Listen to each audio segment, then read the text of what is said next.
thank you so much again, Mike, for volunteering your time to speak to us today. Yeah, it sounds like you've had, as I said, a bit of a roller coaster journey with opening in 2019 and COVID and everything, and sounds like you've come a long way. So I'm sure everyone will really appreciate you sharing your kind of top tips on that journey.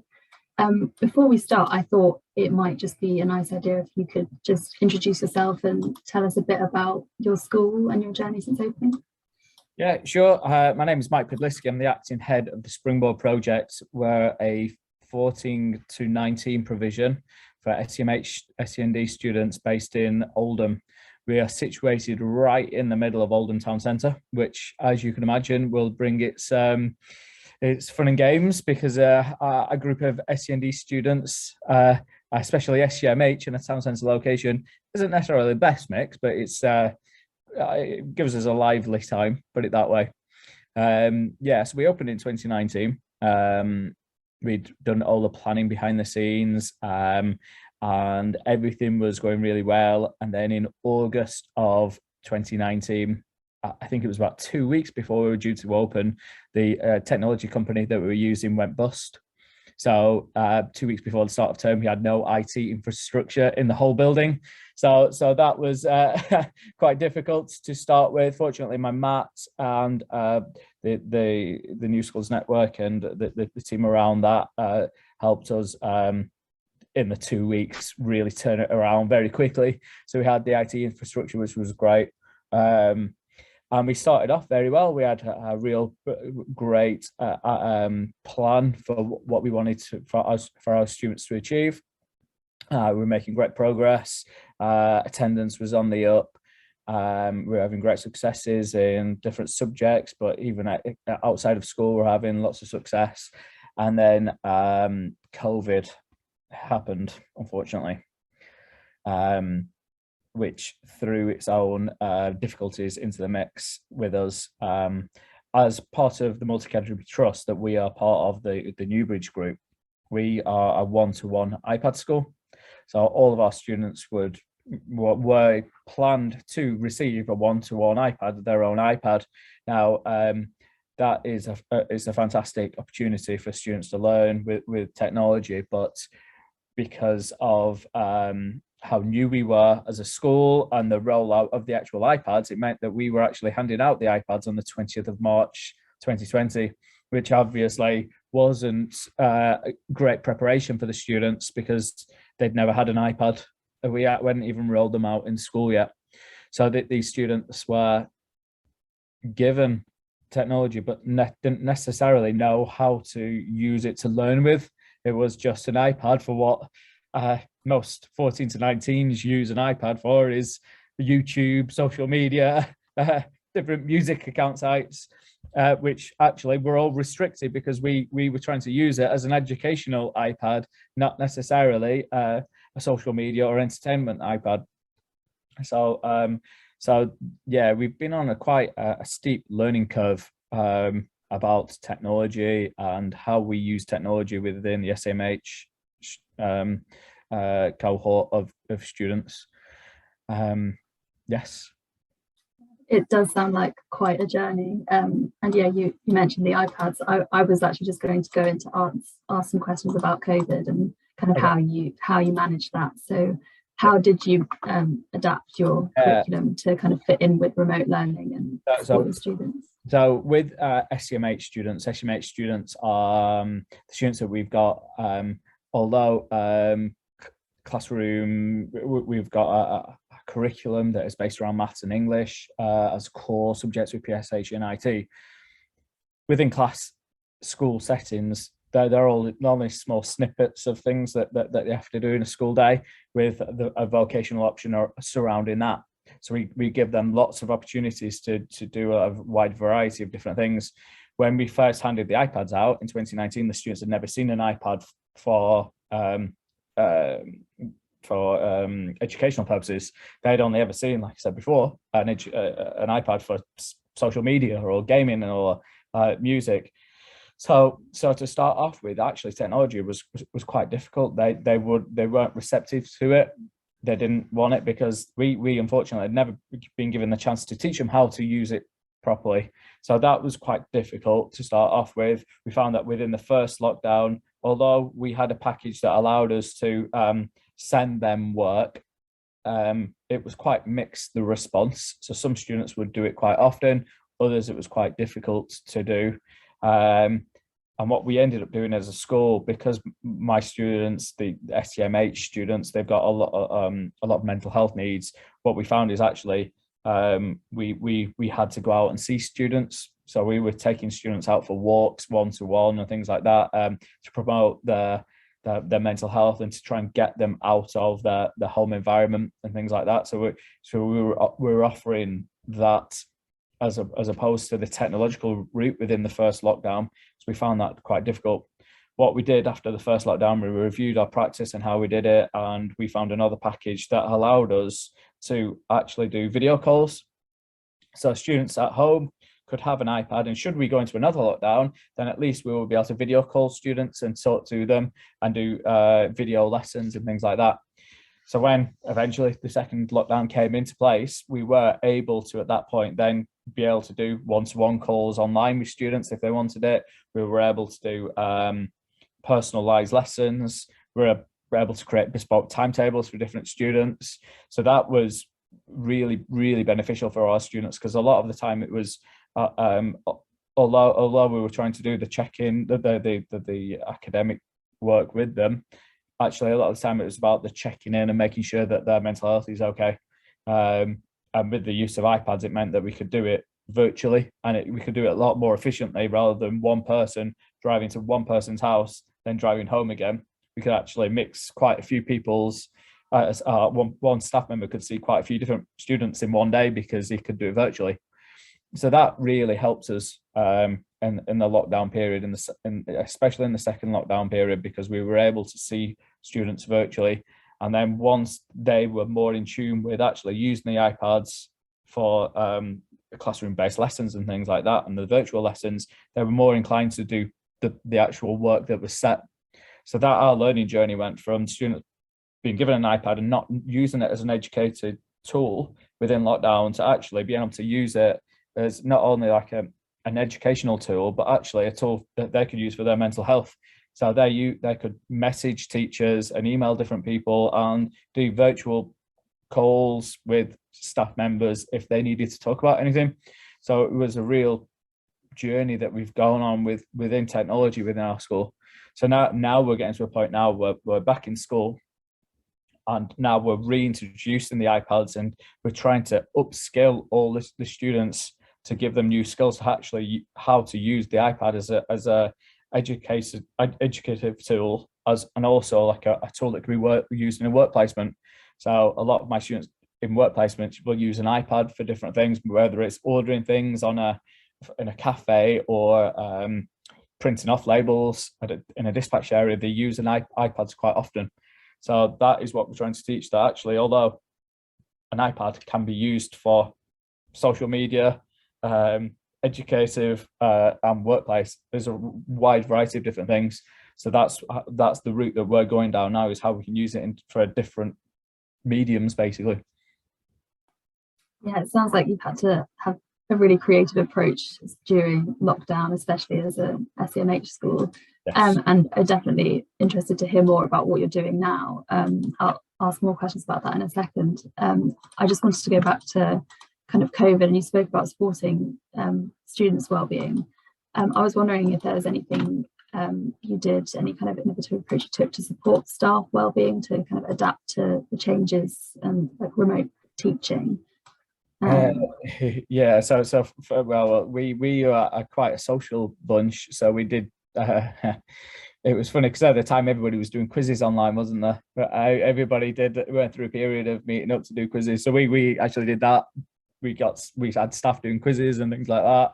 So that actually brought everybody together. And actually, when everybody knows how difficult it was for quite extended periods, and me and my manager at the time, my head, were like, what can we do? And actually we were already doing quizzes with our friends. We were like, why don't we do it during a school day for as a starter or to get everybody together. And we were doing things like that, and we were doing lots of check-ins with staff, and we all had the senior leadership team all had key staff that they would call to ensure that the staff's mental health was right. And we're again fortunate as part of a bigger mat with different people with different expertise, so it was quite easy to point people in the right direction if they needed support with something. Yeah, that sounds really interesting. I just wanted to ask, was there kind of a main challenge you faced during the kind of height of COVID? Was it kind of supporting a team ethos with staff or supporting students? Yeah, so for us, because of the safeguarding issues that started to arise within COVID, it was safeguarding of students. That was one of our biggest difficulties and hardships, and we had to put a lot of time into that. So our roles weren't the traditional schooling 8 until 4. We were working at night, we were working at weekends, we were getting phone calls from parents that were distressed about students that had gone missing during lockdown, and students weren't allowed out the houses, but they'd gone missing for 2 days and 3 days and they didn't know where they were. So our biggest workload was a lot of it was through the safeguarding, and that's what we had to start. We moved away from what was our priorities with our students. Was it the academic side of it, or was it the safeguarding, making sure that their mental health and the parents' mental health was okay? Because obviously it was quite a dark time for us all, the lockdown periods, and we all had difficulties, but some of our students really struggled with being at home all the time, because unfortunately for some SEMH students, on all students, home might not be the most positive environment for them. Yeah, it sounds like a really, really difficult time. And yeah, so I just wanted to move on to sort of what you mentioned about what you're doing now. So would you be able to just talk a bit more about what kind of adaptations to teaching and learning from COVID you've kept? Yeah. So for example, the iPads. So with COVID, we my school's based right in the middle of Oldham town centre. Like I said, there's no sports facility. We are in a converted office block, basically. So we had to look externally for our different provisions, whether it's sport, whether it's cooking, whether it's work related. So we had to look externally, and what we did during COVID, we actually started the basis of some really strong relationships with different partners from around the town that actually that have gone on and are now supporting us. So we obviously we didn't have the sport facilities. All sports facilities within the local area were all closed, but a local football club said, "Oh, you can borrow our pitch during the day because nobody uses it."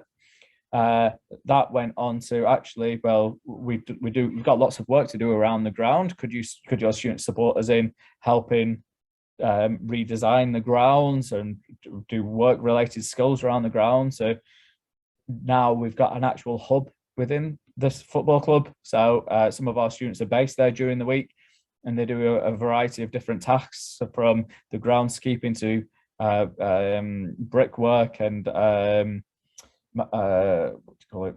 trade skills, to actually doing some sport and playing football there. So what we have done, what COVID has done for us as a school, is made us look more outward into looking for partners that want to work with us and help us develop our offer. And that's been one of the key things that we've driven through coming out of lockdown, is how do we get more partners involved, and what can our offer look like so that we can support our young people into getting into the destinations where they could get into work or into volunteering or set up their own business. So that's, I think, that's our pathway now, and that's coming out of lockdown, which had completely changed. So that wasn't necessarily our structure or pathway at the time before lockdown, and that is now evolved. So it's evolving very quickly, which is great. but more and more partners are wanting to get involved because they can see the positive work we're doing with some very difficult young people. Yeah, that sounds like a huge positive to come out of the whole experience. And I definitely want to ask you more questions about that in a second. My last question, kind of to do with COVID, is just about staff wellbeing staff and student wellbeing coming back. Is there anything in particular that you've done to kind of restabilize that? And also, are there any steps you've taken to support your own wellbeing? Yeah. So we've based a lot of our behaviour policy around the work of Paul Dix, which is the be ready, be respectful, be safe, and that is supporting us through everything in school. And we talk to the students and staff about that. And actually, if you're not ready as a staff member to come into school, whether you're teaching or you're a TA, if you're not ready, if something's on your mind, then please talk to somebody about it. And that's what we're trying to embed into our students, is that if you're coming into school and you've got something on your mind, instead of it playing on your mind and then bubbling on something, creating an aggressive incident, please talk to each other about it. And that's what we're trying to embed into our school, is to talk to each other and don't feel like there's closed doors everywhere. I want my door to be open. I want people to come and talk to me and talk about things. And if they've got an opinion about something, or something's not right, or they've got an ideal or something they want to change, feel free, whether it's the students or staff. I think that's really helping our well-being, is that everybody feels valued and their voice is valued, and that I want people to be ready to come to school. And if you're not ready, how can we support you in being ready to come to school? Yeah, that sounds like a really, really good approach. So I kind of wanted to speak a bit more about your kind of careers pathways, if that's okay. If I'm right, I think this is kind of split into two. It's a preparing for work and then an experiencing work. Could you start with just telling us a bit about the preparing for work and how it works, what its aim is, and how it kind of fits in with your cohort of students? Okay, so prior to lockdown, we were Key Stage 4, Key Stage 5, and historically in mainstream school, once you get to Key Stage 4, you leave that and you go to Key Stage 5. Now, with the SEMH students, some of them, the reason we were created is because once they got to year 11, they would leave us, and unfortunately a huge percentage would go NEET straight away because they aren't mature enough and they're not ready to move to college or another environment or further learning or even work related learning, so that they're not ready for it. So that's the reason why Springboard was set up to be 14 to 19, so that actually we can take time with these students to develop them so that they are work ready. So we've got a long time with them. So what we have created this year is that we've got something called the Preparing for Working Life Pathway and Experiencing Working Life Pathway, as you say. The Preparing for Working Life Pathway is all about building the key skills that we want our students to have to become work ready. So that involves a core of maths, English, PSHE and IT. And they do those in the morning. Then in the afternoon, they choose a vocational option that engages them, that they want to learn about. And we've got a huge array of different subjects, from sport to cooking to further IT, to animal care, to mechanics. We do a whole variety of different things in the afternoon, and we offer it to the students. They pick up the basic skills of those trades, with a view to once they're ready, they can move on to Experiencing Working Life Pathway. And the Experiencing Working Life Pathway is a work experience pathway where students can do anything from a morning or afternoon a week up to 3 or 4 days a week, realistically. And it's giving them the work related skills and working with adults to develop their skills and their interpersonal skills, and just develop themselves so that hopefully they become work ready and employable. Whereas in the past, if they leave at year 11 and go NEET, then they wouldn't, and unfortunately they can be drawn into negative aspects of the world that we live in. What we're trying to do and we are doing it very successfully, is keeping them on the right path and showing them how to earn money the right way, and building up a real great bank of a CV for these students, so that all of them have tried different work experience placements. They've got a CV that documents what they've been doing. We've got a little like a appraisal document where wherever they've worked, the company or the whoever they've been working with just can fill it in and say how well they did, so that when the time is right and they want to get a job, they've got a whole resource behind them of saying, look, I've tried all these different employments. I really liked working in hospitality. I want to come and start waiting on with you. And actually, they might have already done 6 weeks, 12 weeks, whatever of working in a restaurant, and have built up those skills. So actually, waiting on, they will know it already. So yeah, that's what's the emphasis on within my school, is to get these students to a place where they've got the skills, the interpersonal skills, but also the work-related skills that actually they will be proficient, or not proficient, but they'll have the ability to stay in a job, as opposed to getting to a job, applying for a job and not liking it, and after a couple of days just walking out.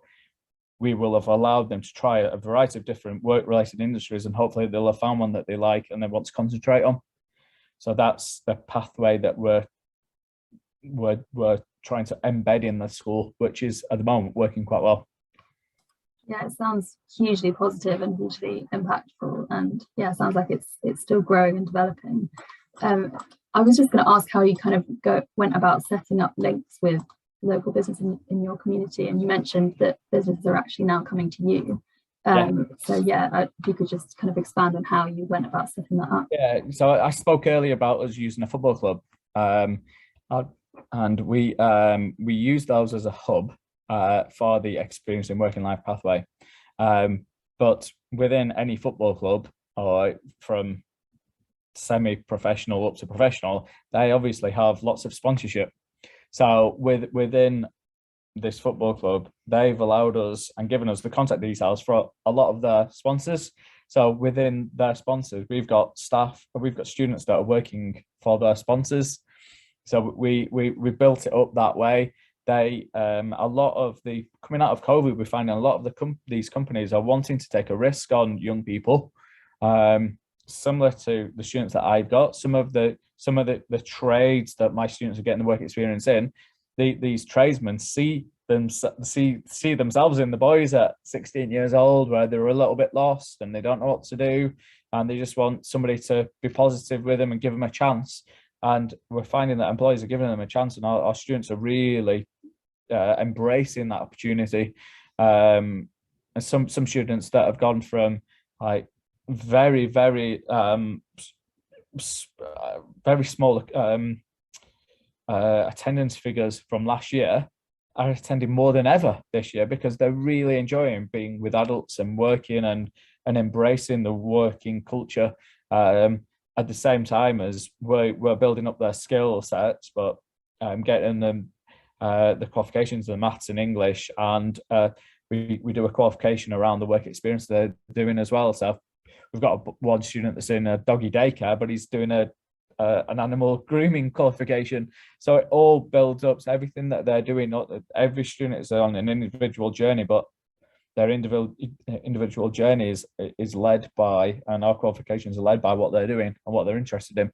So it's been really positive. And because we're celebrating our success so much, we do it on Facebook, we're doing it on LinkedIn now.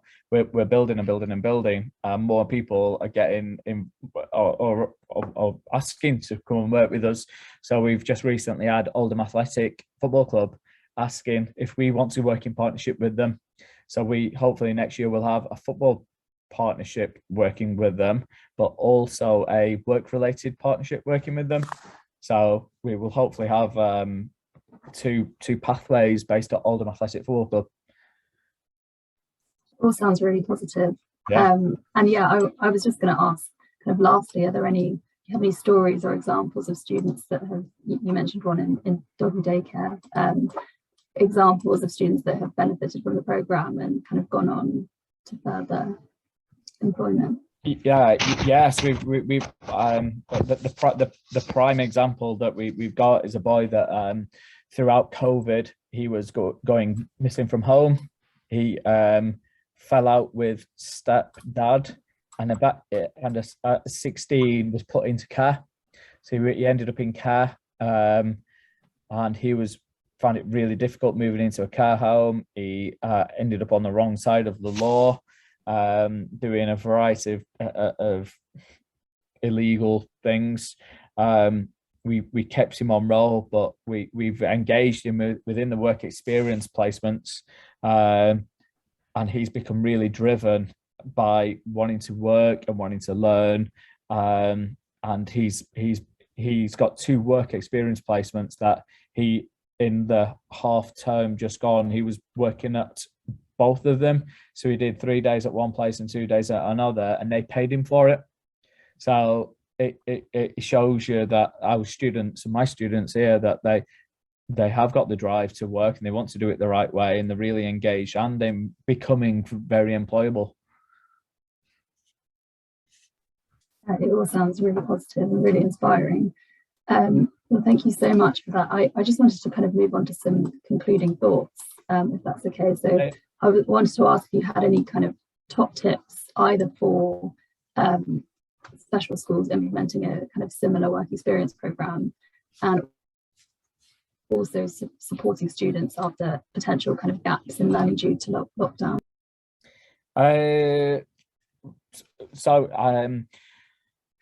To be with our work experience placements, I had a vision of what I wanted to do and how I wanted to do it, and it was what I've been very fortunate in doing is employing the key people to drive that forward. Because as the head, although it's my vision, I needed people to buy into my dream almost.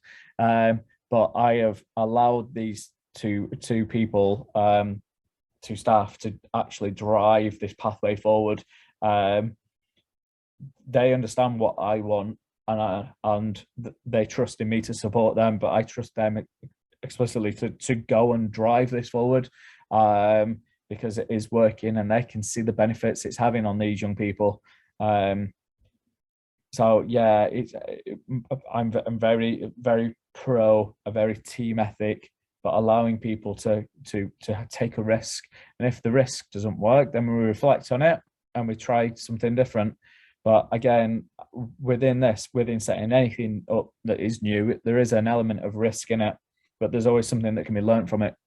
And that is what I'm trying to get through to all my staff, is that I want us all to take a risk within creating new things. Everything has a risk, and if we don't take the risk, we don't know. It might come out and be fantastic. It might not do. Fortunately, a lot of the risks that we're taking at the moment are paying off. Not all of them work, okay, but a vast majority of them are doing it at the moment. So that is it. I allow people to take the risk and trust them, but if it doesn't work, we reflect on it and what can we change. It might be something very small, but it could be something massive. It might not have worked completely, but for me, risk taking is quite key to new things. So support students in their learning. We are putting on extra lessons for different students. We've now got an actual intervention room that I'm sat in currently. So we've got an intervention room for students that we feel haven't who are emerging or developing, that actually we can push them forward by coming in this intervention room, and it's quiet and we can work independently with a qualified teacher. But also for me and my students, it's a lot about their mental health. So we do a lot about the mental health interventions, and we've got students that are going through ELSA, ELSA package, emotional literacy support at the moment. So yeah, we're quite open and willing to try new things. Like I said, if it doesn't work, then we reflect on it. But I think it's the willingness to try new things and be open and honest. If it doesn't work, it doesn't work. It does, fantastic.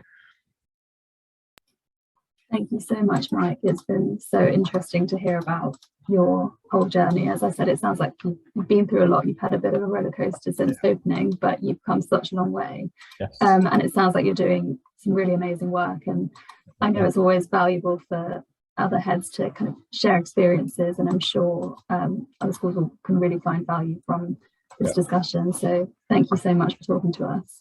No problem.